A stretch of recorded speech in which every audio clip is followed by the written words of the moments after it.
India has maintained its growth trajectory amid global political and economic turmoil. During an in-depth interaction with DD India about his new book, Why Bharat Matters, India's External Affairs Minister Dr. Jaishankar said India is becoming self-reliant and has certain authenticity and cultural reaffirmation. India has maintained its growth trajectory amid global political and economic turmoil. Since turning 75, India has been celebrating Azadi Ka Amrit Mahotsav, a comprehensive framework to identify its successes and failures.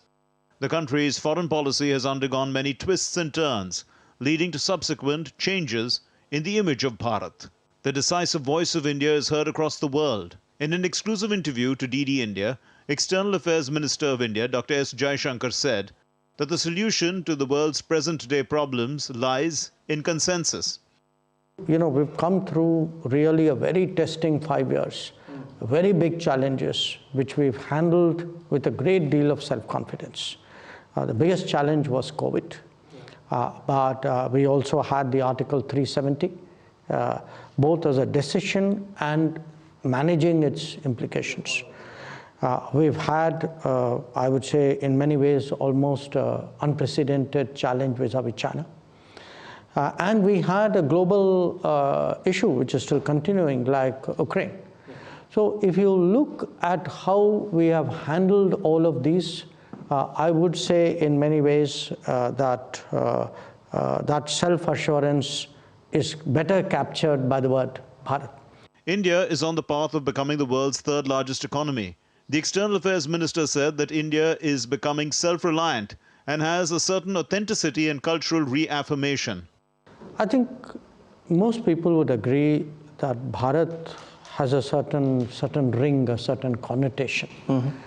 And it means, in a way, a certain authenticity, a certain cultural reaffirmation. I would say a degree of self-confidence, self-assurance. So it's a kind of like, look, we are coming into our own, we are who we have been in history over millennia. Outlining the new world order, Jaishankar said India has played a crucial role, being president of the G20, and also talked about the inclusion of the African Union as a member. To bridge the north-south divide and the east-west polarization, that also required a lot of self-assurance and a lot of skill and a certain, I would say, an Indian Bharatiya ability. An inner force, you know, almost I would say a kind of a cultural ability to get everybody around the table and create that kind of sarvasahmati, which actually, we saw in the G20. And I think, it's just not me saying it. If you ask people in the world, I think most people were really very impressed, almost amazed by the fact that we were able to pull it off. Jaishankar, in his book Why Bharat Matters, has tried to elaborate a different strategy stemming from the Indian epics of the Mahabharata and the Ramayana, which according to him are relatable to India's policies. Rabindra Chavan's report, DD India.